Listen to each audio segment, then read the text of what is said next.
Amen. Je voudrais d'abord que tu dises la parole de Dieu marche.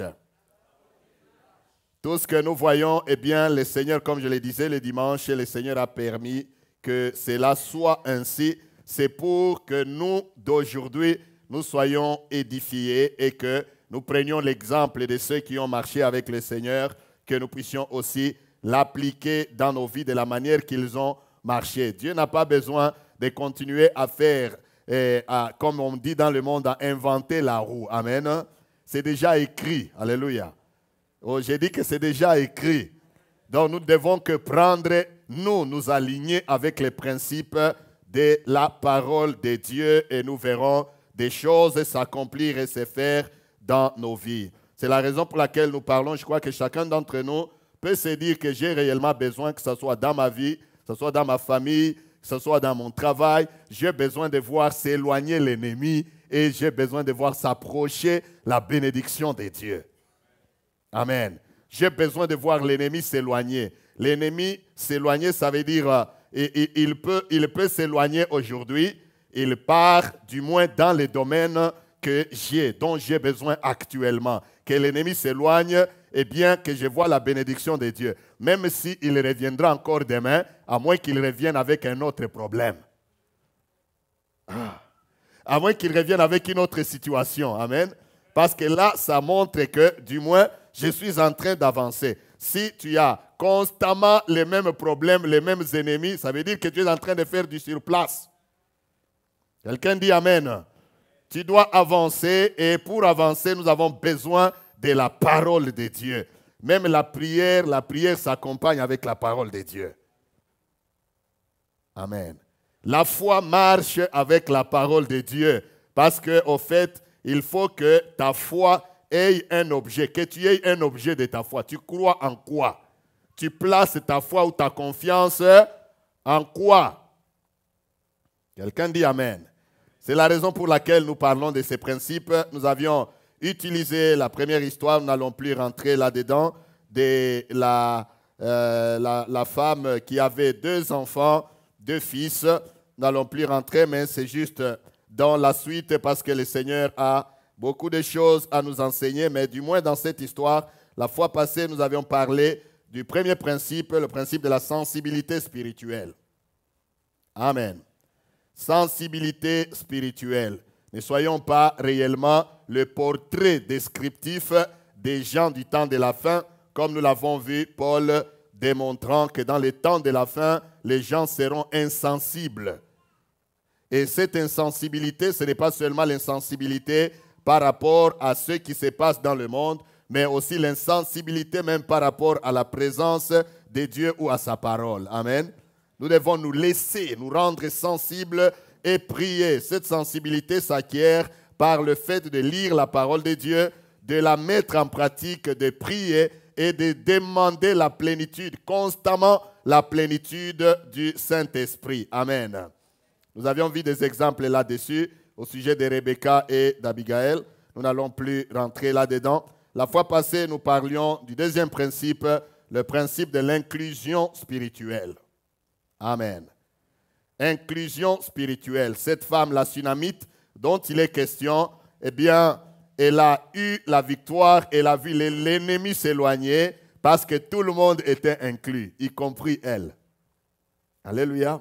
Aujourd'hui, beaucoup de gens prient, ils veulent que les autres soient inclus dans la prière, mais eux, ils se mettent de côté. Tu ne verras pas la main de Dieu si tu t'exclus. Et du corps du Christ, c'est la raison pour laquelle l'Église est un corps. Christ nous enseigne que l'Église est un corps et il fonctionne effectivement comme fonctionne quoi?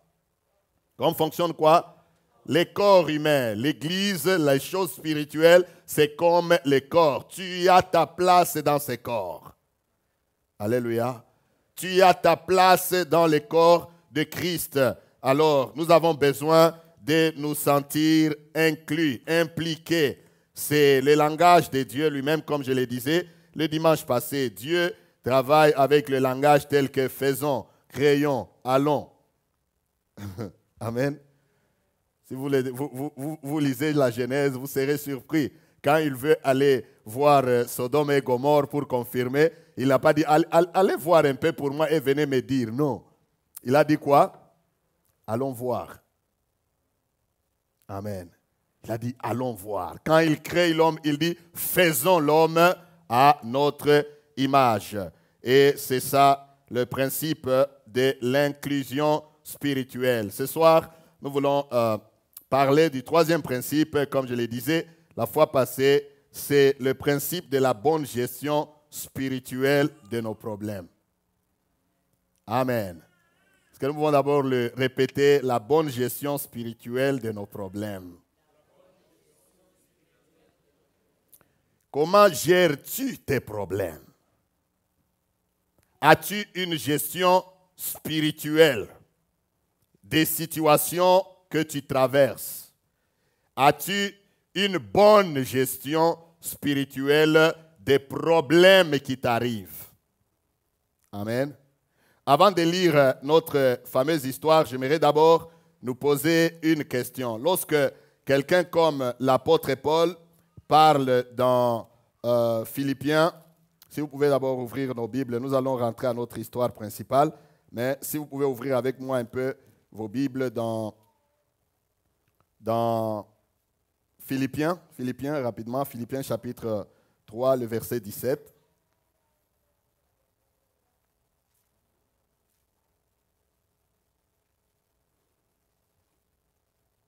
C'est juste une préoccupation. Philippiens chapitre 3, le verset 17 nous dit « Soyez tous mes imitateurs ». Amen. Il dit « Soyez tous mes imitateurs, frères, et portez les regards sur ceux qui marchent selon le modèle que vous avez en nous. » Amen. Si je vous posais la question pour créer peut-être, je ne sais pas moi, un entretien, je vous pose la question, quand Paul dit « Soyez mes imitateurs, tous », il dit « Soyez tous mes imitateurs », qu'est-ce qui peut vous venir à l'esprit d'emblée? Quand il dit « Soyez tous mes imitateurs », qu'est-ce que vous pouvez directement ramener à votre esprit, à votre pensée? Vous pensez imitateur en quoi? Pardon? Comportement. OK. Quoi d'autre? Le ministère. Donc spirituellement. Quoi d'autre? La manière de vivre. Pardon? Soyez libre, parlez. Ça n'arrive pas tous les jours, on vous donne l'occasion. Souvent nous monopolisons la parole, mais voilà, j'ouvre une brèche pour que vous puissiez vous exprimer aussi, juste pour quelques minutes, avant que je ne continue. Quoi d'autre? Quand Paul dit « Soyez tous mes imitateurs », bon, on a cité comportement, on a cité ministère, on a cité façon de vivre. Quoi d'autre? Dans la façon de se consacrer dans la foi, les œuvres, vous voyez, donc, dans tout ce que... Pardon? Attitude? Ok, merci beaucoup. Vous voyez, dans tout ce que nous citons, il y a un problème ou il y a une chose que nous oublions. Nous avons cité tout ça et vous êtes correct, c'est bien. Mais nous avons oublié, ami de la croix comme Christ, mais nous avons oublié. Un homme comme apôtre Paul, quand il écrit « Soyez tous mes imitateurs », nous allons les voir plus loin. Bien-aimés, tout ce que nous avons cité est vrai. Mais il y a quelque chose qui ne peut pas nous passer par l'esprit. Même moi-même, quand j'ai médité le message, je me suis dit que je nous pose un peu la question. Souvent, il y a des choses qui ne nous passent pas par l'esprit. Si je vous dis « Soyez mes imitateurs », imitez-moi, vous allez voir mon caractère, vous allez voir mon comportement, vous allez voir ma façon de vivre, mon savoir-vivre, mon attitude, tout ce qu'on a cité. Mais vous n'allez pas voir mes problèmes. Ah, disons Amen. Vous n'allez pas voir mes problèmes. Vous n'allez pas voir ma façon de vivre dans les problèmes. Parce que ça, vous allez vous dire que non, ça, vous savez, quand il y a des problèmes, on pense que ça ne peut arriver qu'à l'autre. Moi, non, moi, de tels problèmes, ça ne peut pas m'arriver. Généralement, un homme comme l'apôtre Paul, c'est un portrait de l'Évangile. C'est un homme, nous le savons bien, que Dieu a utilisé quand quelqu'un se met à dire « Soyez mes imitateurs ». Ça veut dire qu'il sait lui-même vérifier et observer sur toute la ligne. Il a vu et il a compris qu'il est le modèle de tous les enfants de Dieu. Amen. Disons Amen. Tournez encore nos pages. J'aimerais que nous puissions... Nous gardons toujours notre histoire en vue, mais j'aimerais encore nous montrer quelque chose maintenant. Quand il dit « Soyez tous mes imitateurs », vous remarquez un peu ceci. Voyons dans 2 Corinthiens chapitre 6. 2 Corinthiens chapitre 6. Parce que quand quelqu'un dit « Soyez mes imitateurs », ça veut dire qu'il se rend, il se recommande. Vrai ou faux? Recommander quelqu'un, c'est lorsque nous écrivons une lettre de recommandation. Donc tu as vécu dans cette église pendant un temps. Nous connaissons ton témoignage, nous connaissons ta façon de vivre. Maintenant, tu veux aller ailleurs. Nous écrivons une lettre. Entre parenthèses, il faut avoir cette habitude. Amen. Tu veux te déplacer, tu demandes la lettre de recommandation. Tu demandes une lettre, on écrit la lettre en ton nom que le frère ou la sœur tel est serviteur ou servante de Dieu dans notre église, ou bien il est fidèle ou elle est fidèle, ceci, cela, il est baptisé, et tout ce que vous voulez, des bonnes choses, on dit des belles paroles, on te donne la lettre, pendant le temps que tu vas aller passer là-bas, on lit la lettre, on t'accueille dans l'église et automatiquement, on te met à un certain niveau spirituel.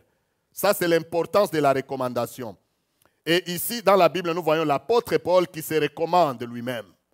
Il se recommande parce que quand quelqu'un vous dit « Soyez tous mes imitateurs », ça veut dire en d'autres termes que si vous cherchez le modèle, trouvez-le en qui? En moi. Il ne peut pas dire que non, si vous cherchez le modèle, regardez les pierres, regardez les ceci. Non, non. Il dit si vous cherchez le modèle est là. Le portrait est là, portrait d'enfant de Dieu. En toutes choses, il est là. Moi, Paul. Amen. Alors, quand il se recommande, il dit ceci. Chapitre 6 du 2 Corinthiens. Il dit, mais nous nous rendons recommandables à tous égards. Soulignez bien le mot à tous égards. C'est pourquoi j'ai posé la question ici de savoir qu'est-ce qui peut vous passer par la tête, par l'esprit, quand quelqu'un vous dit soyez mes imitateurs. Nous avons cité quelque chose. C'est bon, c'est bon. Mais ici, l'apôtre Paul, il dit, nous nous rendons recommandables à tous égards, comme serviteurs de Dieu. En quoi? Il cite, il dit par beaucoup de patience, dans les tribulations, dans les calamités, dans les détresses, sous les coups. Ça veut dire que Paul sait qu'il veut dire en d'autres termes, même si on te prenait, on commence à te donner les coups, imite-moi. Amen.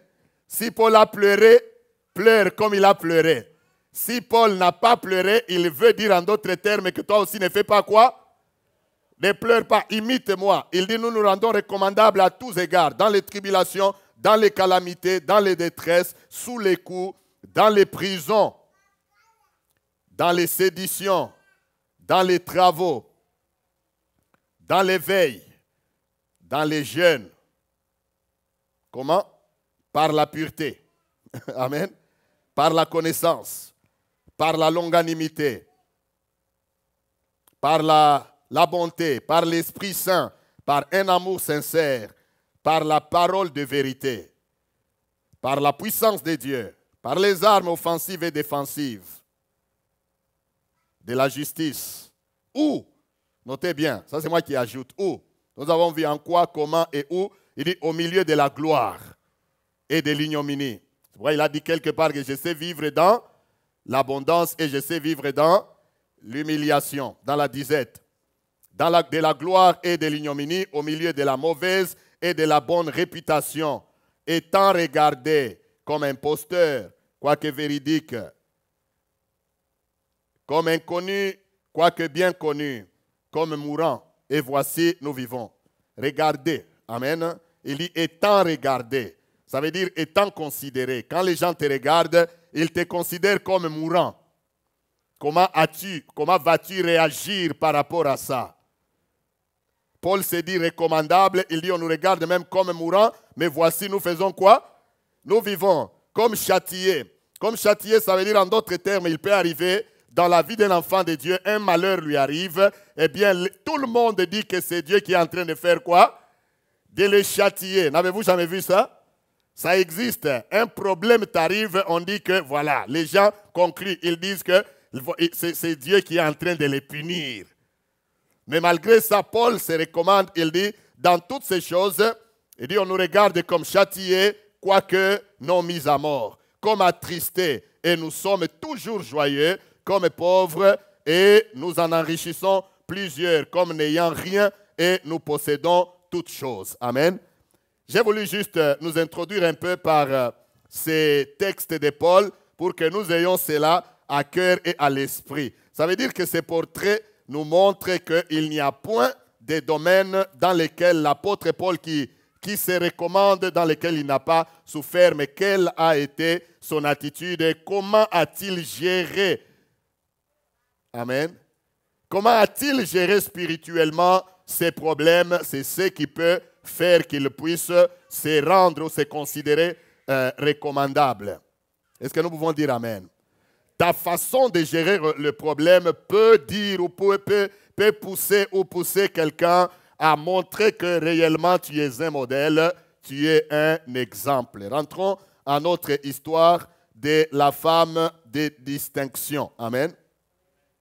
Nous avons vu que jusque-là, à tous égards, cette femme est réellement, à raison, appelée une femme de distinction. En réalité, elle s'est distinguée. Nous relisons son histoire dans 2 Rois, chapitre 4, chapitre 4, à partir du verset 17. Nous allons lire jusqu'un peu plus bas, comme je le disais tantôt. Juste, il nous reste 1 ou 2 messages encore et nous allons boucler la boucle par rapport à ces sujets qui nous aident à éloigner l'ennemi et à approcher la bénédiction de Dieu. La Bible nous dit, cette femme, verset 17, cette femme devint enceinte et elle enfanta un fils à la même époque, l'année suivante, comme Élisée le lui avait dit. L'enfant grandit. Et un jour qu'il était allé trouver son père vers les moissonneurs, il dit à son père, ma tête, ma tête. Le père dit à son serviteur, porte-le à sa mère. Le serviteur l'emporta et l'amena à sa mère. Et l'enfant resta sur les genoux de sa mère jusqu'à midi. Puis il mourut. Elle monta, le coucha sur le lit de l'homme de Dieu, ferma la porte sur lui et sortit. Elle appela son mari et dit, envoie-moi, je t'ai pris un des serviteurs et une des ânesses. Je vais aller en hâte vers l'homme de Dieu et je reviendrai. Et il dit, pourquoi veux-tu aller aujourd'hui vers lui? Ce n'est ni nouvelle lune, ni sabbat. Elle répondit, tout va bien. Puis elle fit sceller l'ânesse et dit à son serviteur, mène et pars, ne m'arrête pas en route sans que je te le dise. Elle partit donc et se rendit vers l'homme de Dieu sur la montagne du Carmel. L'homme de Dieu, l'ayant aperçu de loin, dit à Géasi, son serviteur, voici cette Sunamite. Maintenant cours donc à sa rencontre et dis-lui, te portes-tu bien? Ton mari et ton enfant, se portent-ils bien? Elle répondit, bien. Et dès qu'elle fut arrivée auprès de l'homme de Dieu sur la montagne, elle embrassa ses pieds. Géasi s'approcha pour la repousser, mais l'homme de Dieu dit, laisse-la, car son âme est dans l'amertume, et l'Éternel me l'a cachée et ne me l'a point fait connaître. Amen. Nous pouvons nous arrêter là. La suite, elle pose quelques questions à l'homme de Dieu. J'aimerais nous faire souligner un peu une chose ici. Vous voyez que quand la femme est en train d'aller vers l'homme de Dieu, l'enfant est resté derrière. Il n'est pas encore malade, mais il est quoi? L'enfant est mort. Nous le savons bien, il y a une différence entre quelqu'un qui est malade et quelqu'un qui est mort. l'enfant est mort. J'aimerais que tu te mettes un peu à la place de cette femme.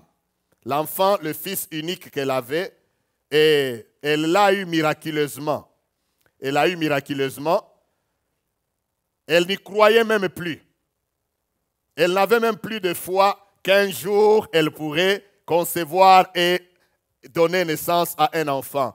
Mais par les bienfaits, comme notre Dieu est un Dieu qui récompense toujours, Dieu a récompensé son acte. Alléluia. Je voudrais te dire, il n'y a rien pour rien avec Dieu non plus. La Bible nous dit que notre Dieu, Dieu n'est pas redevable à qui que ce soit. Oh, que quelqu'un dise Amen. Dieu n'est pas redevable. Ça veut dire qu'on ne peut pas donner à Dieu sans qu'il ne donne en retour. Tout ce que tu donnes à Dieu, tu l'auras quoi qu'il en soit. C'est pourquoi Ecclésiaste dit, jette ton pain dans l'eau et plus tard tu le retrouveras. Alléluia. Elle a fait ce qu'elle pouvait, elle a eu l'enfant et voilà, l'ennemi aussi ne dort pas. Dis d'abord, l'ennemi ne dort pas. Là où Dieu envoie sa bénédiction, c'est là où l'ennemi aussi cherche à faire quoi? À frapper. Mais gloire soit rendue à Dieu, parce que quand Dieu a déjà donné, bien-aimé, il ne se répand pas de ses dons ni de son appel. L'ennemi ne peut pas ravir ce que Dieu a mis dans nos mains. Tout dépend de la façon que nous gérons les problèmes.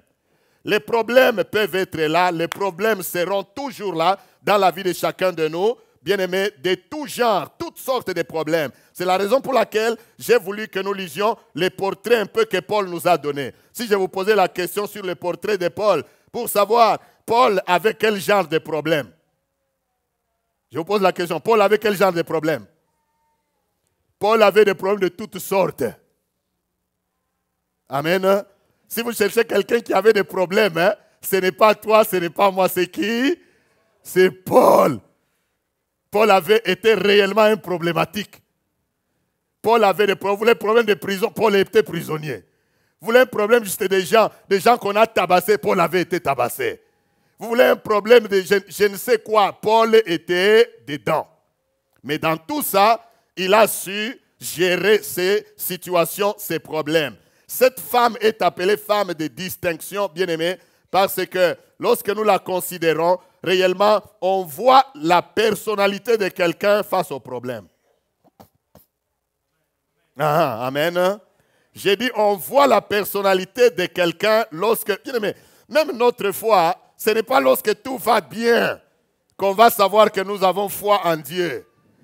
Même nos relations avec les prochains, ce n'est pas lorsque tout va bien que l'on saura que nous sommes des bonnes personnes. Non, c'est quand il y a un problème. Disons Amen bien. C'est lorsqu'il y a un problème qu'on saura réellement si tu es un homme de paix, on le saura. Si tu es une femme de paix, on le saura. Parce qu'en temps de paix, tout le monde est bon. En temps de paix, tout le monde est bon, tout le monde est spirituel, tout le monde est gentil. Tout le monde est courtois.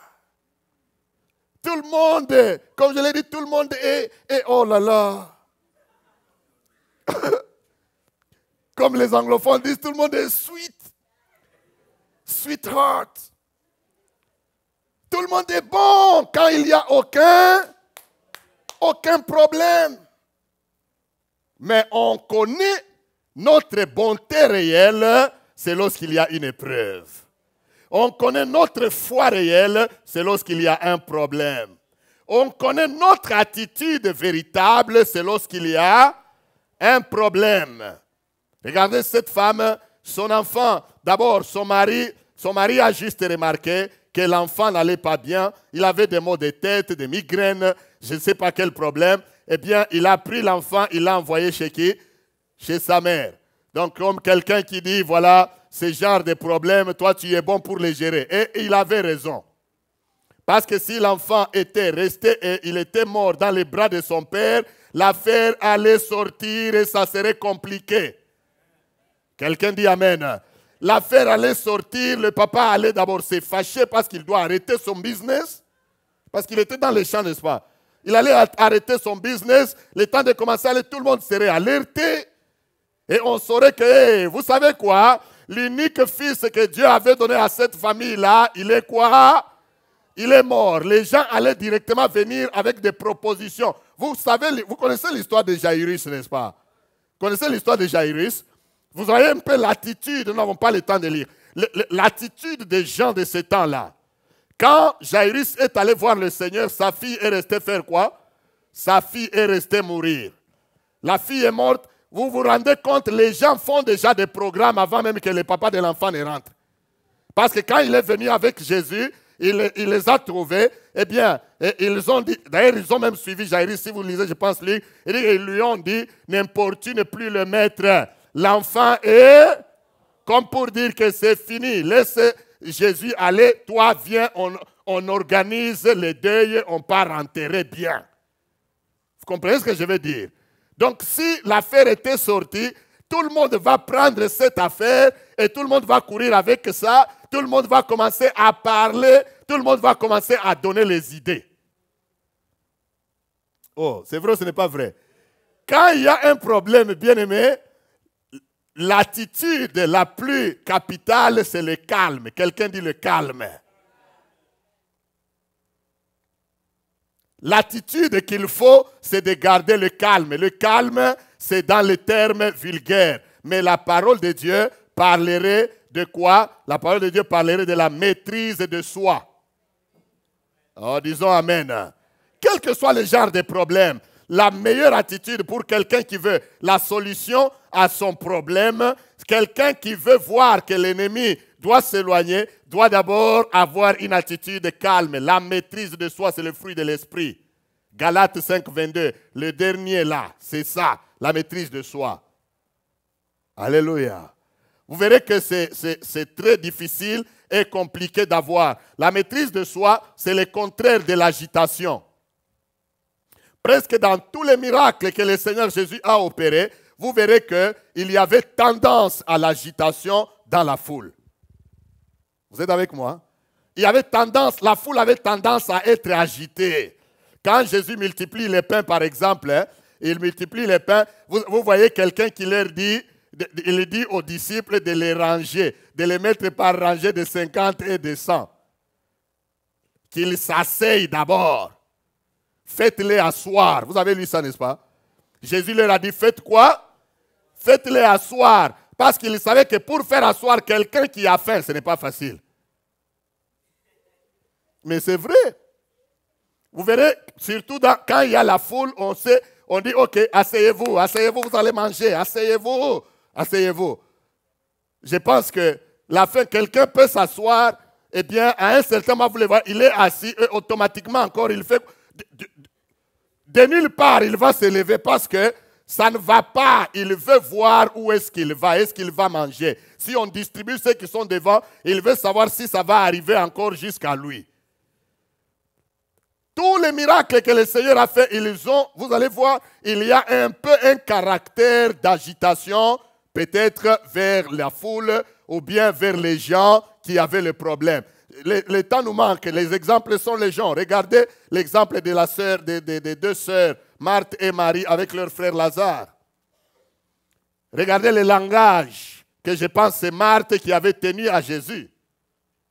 Amen. C'est Marthe, n'est-ce pas?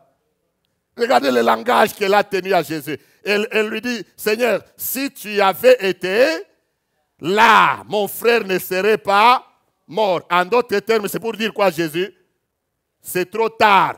Donc, c'est juste un langage de courtoisie pour dire que quand nous avions besoin de toi, tu n'étais pas là, tu n'es pas venu. Maintenant, tu viens, nous l'avons déjà enterré, et là, toi, tu viens. Eh bien, Jésus a dû lui donner la doctrine de la résurrection. Malgré ça, ils sont allés jusqu'à la tombe, ils arrivent à la tombe, Jésus dit, ôtez la pierre. Mais ils disent quoi? Ils sentent déjà. C'est comme pour dire que va seulement voir la tombe, mais tu nous as déçus. Parce que ce caractère d'être calme n'était pas dans ces personnes. Quand quelqu'un a un problème, bien aimé, l'unique chose qui plaît à Dieu, c'est le calme que l'on garde. La maîtrise de soi. C'est un fruit de l'esprit. Quelqu'un dit Amen. C'est pourquoi j'admire cette femme. Quand la Bible nous dit qu'elle était une femme de distinction, elle l'était réellement. Parce que le mari a bien fait. Il a envoyé l'enfant Et quand l'enfant est venu, elle a bien observé, elle a observé l'enfant, et puis jusqu'à ce que l'enfant a expiré, sans agitation, sans être troublé, elle prend l'enfant, elle le monte, la Bible nous dit, elle monte l'enfant, pas dans la chambre de l'enfant. Amen. Pas dans la chambre de l'enfant, pas dans la chambre des parents, mais elle a pris l'enfant et l'a monté dans la chambre de qui? De l'homme de Dieu. La chambre qui était construite pour l'homme de Dieu, alors qu'elle voyait l'homme de Dieu, mais alors que Dieu voyait son propre problème plus tard. Il y a des fois des œuvres que nous pouvons poser aujourd'hui, bien-aimés frères et sœurs. Toi, tu penses que tu les poses pour quelqu'un, mais Dieu voit que ces œuvres-là, tu investis toi-même pour toi-même. Un jour, ça va t'apporter une solution à une situation quelconque. Quand nous posons des œuvres, ne voyons pas que les autres, voyons nous aussi que dans ce que je fais ici, même si je ne vois pas aujourd'hui, mais je suis en train de s'aimer, tôt ou tard, je récolterai pour ma part également. Quelqu'un dit Amen. Je récolterai pour ma part. Bien-aimé, non seulement cette femme avait cet esprit de calme, elle a pris, n'est-ce pas, l'enfant, mais ce qui m'intéresse le plus, c'est qu'elle est restée spirituelle. C'est la première chose que vous devez noter. Quand tu es chrétien, enfant de Dieu, dans n'importe quelle sorte de problème, reste. Amen. Reste spirituel, pas spirituel d'apparence. Disons Amen. Pas spirituel d'apparence, mais réellement spirituel. Quand il y a un problème, quel qu'il soit, je ne saurais pas énumérer toutes sortes de problèmes que nous traversons. Je sais que tel que nous sommes là, si on demandait chacun ses problèmes, il y en a ici qui ont des problèmes d'argent. Amen. D'autres ont des problèmes conjugaux. C'est tout ça. D'autres ont des problèmes de relations. Vous voulez rire, vous riez seulement, c'est vrai. Amen. D'autres ont des problèmes de relations. D'autres ont des problèmes d'emploi. Amen. C'est pour vous dire ceci. Nous sommes des humains. Les problèmes peuvent être là. Nous ne sommes pas des anges. Amen. Paul n'était pas un ange. Suivez-moi bien. Paul n'était pas un ange. Paul était un homme humain. Et les problèmes que Paul avait étaient des problèmes réels. Donc quand la Bible nous parle des gens qui ont eu des problèmes, c'est des gens réels avec des problèmes réels. Des hommes réels avec des problèmes réels. Devant n'importe quel problème, enfant de Dieu, la première des choses, non seulement tu gardes le calme, mais aussi reste quoi? Spirituel. Ça veut dire quoi? Ça veut dire que si dans ta façon de marcher avec Dieu, tu as souvent gêné et prié continuellement, peut-être tu t'es déjà établi un jour où tu gênes, où tu pries, bien aimé, quel que soit le problème que tu rencontres, n'annule pas ton programme spirituel là. Aïe, aïe, aïe, est-ce qu'on peut dire Amen? Est-ce que vous me comprenez? Quand tu as un problème, tu as un programme que tu as toujours suivi, si c'est venir à l'église, n'annule pas. Aïe, aïe, aïe. N'annule pas le programme spirituel. C'est ça que signifie le fait de prendre l'enfant et d'aller le mettre quoi? Dans la chambre. Parce que cet enfant est venu de cette chambre-là. Cet enfant est venu de cette chambre. Par conséquent, quand il y a un problème, je rentre dans la même chambre. C'est la première signification. Reste spirituel. J'ai un problème. Le problème ne devrait pas rendre les enfants de Dieu charnels. Même cette femme, elle avait en elle l'esprit de discernement. Suivez un peu ceci. La femme, vraiment, elle était de distinction. Parce que quand elle est arrivée avec la nouvelle, Élisée a envoyé, n'est-ce pas, son serviteur.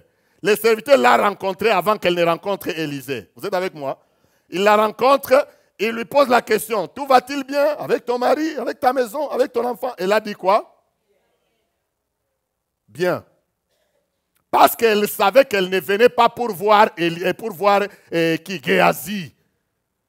Pour Géasi, elle ne pouvait que lui dire que tout va bien. Parce que quand il y a un problème, tu es spirituel, tu sais à qui t'adresser. Aïe, aïe, aïe, aïe, aïe, aïe, aïe. Quelqu'un dit Amen.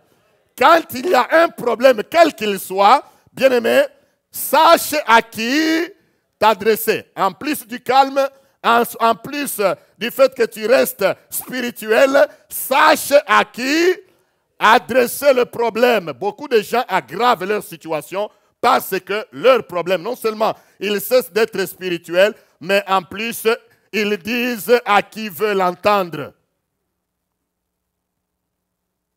C'est vrai ou ce n'est pas vrai? Répondez-moi quand même. Si je suis wrong, vous dites que non, wrong.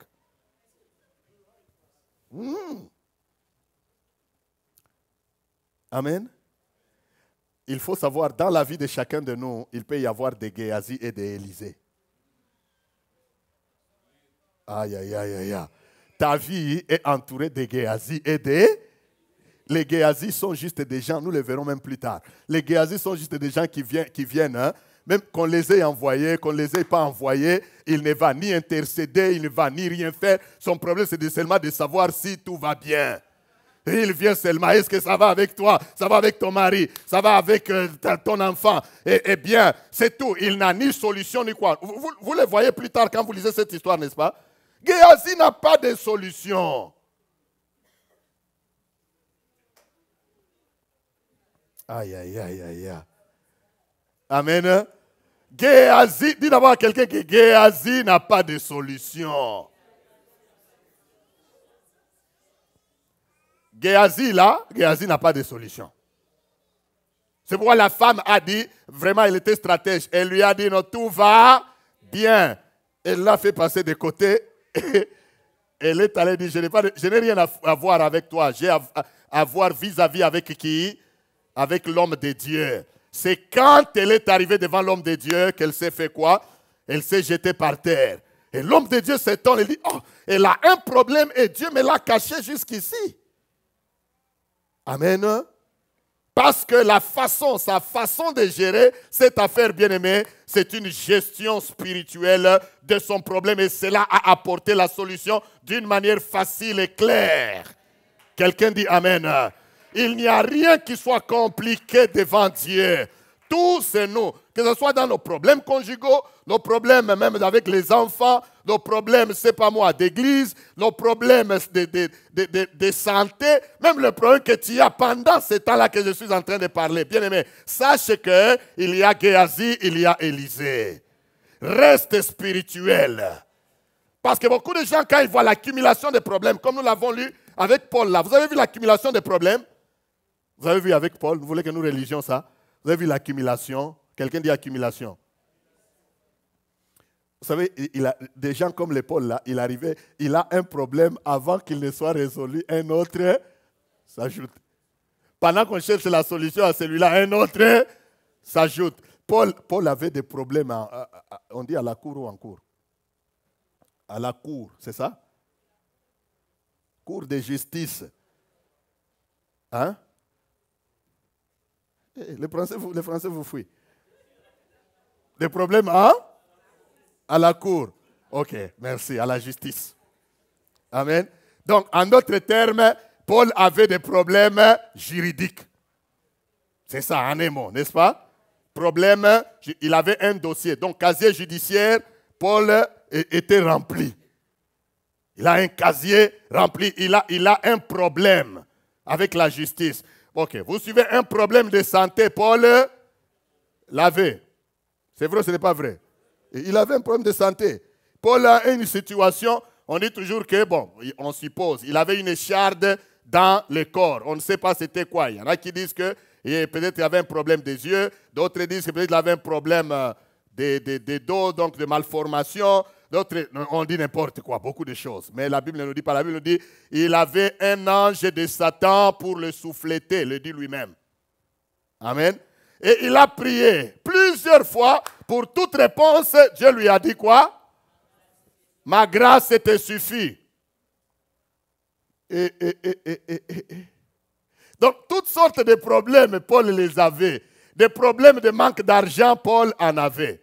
Parce qu'il arrive à un moment donné, il travaillait lui-même, il faisait les tentes pendant qu'il doit encore aller prêcher l'évangile.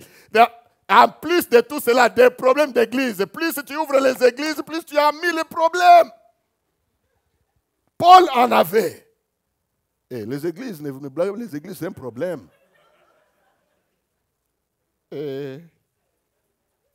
Demandez.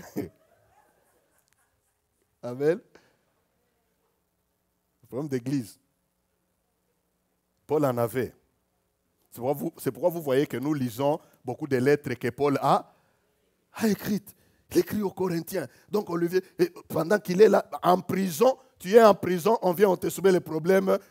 Dans telle église, il y a un problème d'adultère. Il y a un fils qui est allé avec la femme de son père. L'église est au point de se disperser. Il est en prison, il est en train de demander, ok, Timothée, viens au plus tôt vers moi, amène le manteau que j'ai laissé chez Carpus et le parchemin. Parce qu'il est en prison, mais il veut faire quoi? Écrire pour que même là où je ne peux pas arriver, mais que mes lettres fassent quoi? Aille là-bas. Donc il est resté spirituel malgré les problèmes.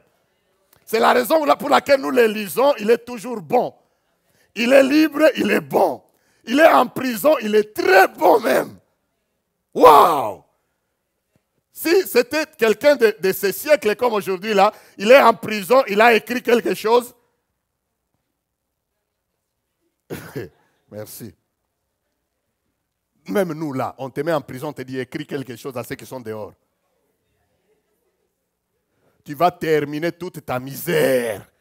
Vous m'avez oublié. Ça sera des quoi? Des reproches sur reproches. Vous m'avez oublié. Vous m'avez rejeté, vous m'avez abandonné, je suis déçu. Quand j'étais avec vous, je vous ai nourri, j'ai fait du bien pour vous. Maintenant, moi, je suis en prison, vous ne vous occupez plus de moi, ceci, cela. Parce qu'il est en prison. Mais écoutez, Paul, il est en prison, il dit, réjouissez-vous toujours dans le Seigneur. Je le répète, réjouissez-vous, car c'est pour nous que la paix de Dieu soit avec vous en toutes choses. Alléluia. Mais regardez-nous aujourd'hui, frères et sœurs. Dans nos maisons, même un petit problème, nous avons tendance, c'est parce que je veux me justifier. Je veux avoir raison. Alors nous perdons la spiritualité. Amen. Nous perdons la spiritualité. Paul dit, soyez mes imitateurs. Même cette femme, si elle pouvait écrire, elle allait écrire la même chose. Elle prend son mort, elle le met dans une chambre. Suivez bien. Elle le met dans une chambre. Spirituellement, ça signifie ceci. Chaque problème a sa chambre. Amen. Quand tu as un problème, sache que ce problème-là a... Aïe, aïe, aïe, aïe, aïe. Sache que quand tu as un problème, ce problème-là a une chambre. C'est à toi de discerner dans quelle chambre mettre ton problème. Amen. Discerne dans quelle chambre tu vas mettre ton problème. Discerne dans quelle chambre tu dois mettre ton problème. Il y a des chambres spirituelles. Il y a des chambres spirituelles, comme dans le cas ici. Ça veut dire quoi? Chaque problème a des chambres. Ça veut dire chaque problème a une solution et chaque solution n'est pas la même. Combien croient avec moi que l'argent ne peut pas tout résoudre? Amen. Aujourd'hui, là, tu peux dire que non, moi j'ai un problème d'argent, j'ai un problème d'argent. Mais on peut te donner l'argent et ce problème-là peut rester, peut demeurer. Donc l'argent ne peut pas tout résoudre. Ça veut dire aussi en d'autres termes que tous les problèmes que nous avons ne sont pas de la même nature. Tu dois discerner. Écoutez-moi bien, ça c'est une partie très majeure dans la vie d'un enfant de Dieu. En d'autres termes, peut-être l'argent c'est matériel. Mais je vais dire ceci. Tout problème n'est pas que problème spirituel. Tout problème n'est pas que normalement un problème démoniaque ou satanique. Il y a un problème que tu as, sa solution, c'est peut-être tout simplement la prière. Mais un autre problème, sa solution peut-être c'est seulement aussi avoir, comme nous venons de le dire, l'argent aussi. Il y a des problèmes qui peuvent se résoudre quand on a l'argent. C'est vrai, non? Eh oui, si vous avez l'argent, il y a des problèmes, vous en avez, vous sortez l'argent, vous faites quoi?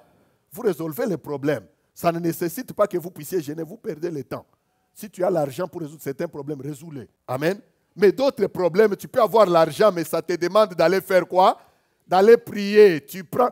Maintenant, le problème des gens, c'est qu'on prend des problèmes, on les met dans une mauvaise chambre. Amen. Tu prends ton problème est spirituel, toi tu veux y répondre avec l'argent. Ton problème est un problème d'argent, toi tu veux le répondre avec, je ne sais pas moi, une situation en parlant avec quelqu'un. Le discernement, c'est pourquoi nous disons, j'insiste, quand il y a un problème, reste spirituel.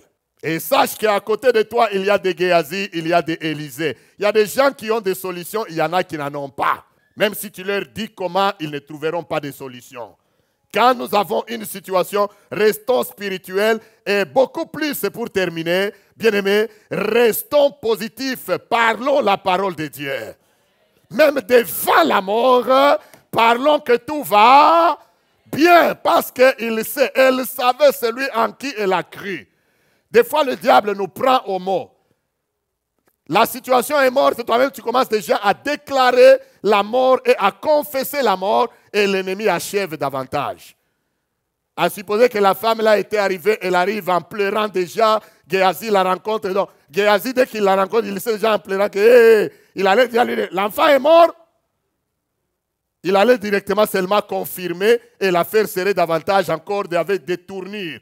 Mais elle a gardé. Elle dit, je ne peux pas sortir ces mots dans ma bouche. Si vous lisez bien, il n'a pas sorti ça. Et Élisée lui-même, il a compris que donc l'enfant est décédé. Elle est là, elle est arrivée, elle commence seulement à poser des questions.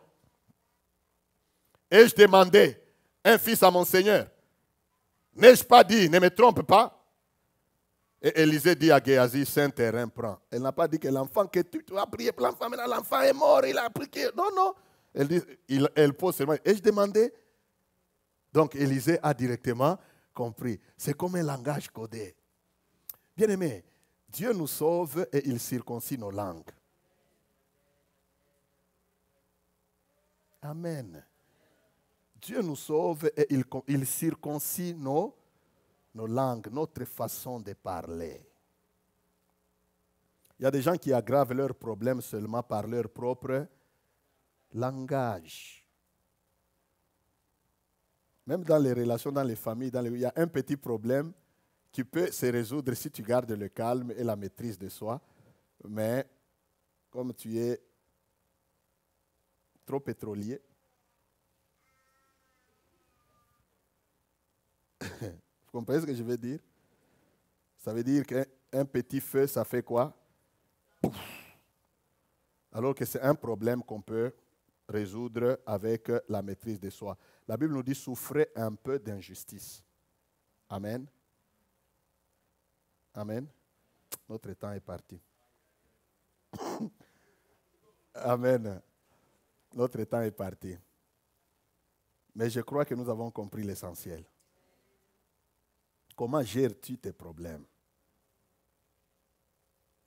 C'est la gestion des problèmes qui démontre et qui témoigne notre maturité. Partout où nous sommes. Amen. Même s'il y a quelque chose qui est mort, mets ça dans une chambre appropriée et cherchez des solutions pour ça. Ne mets pas dans des chambres compliquées ou dans des chambres qui ne sont pas appropriées. Chaque problème a une façon de trouver sa solution. Même dans les foyers, il y a un problème qui nécessite un dialogue. Asseyez-vous, faites quoi? Parlez.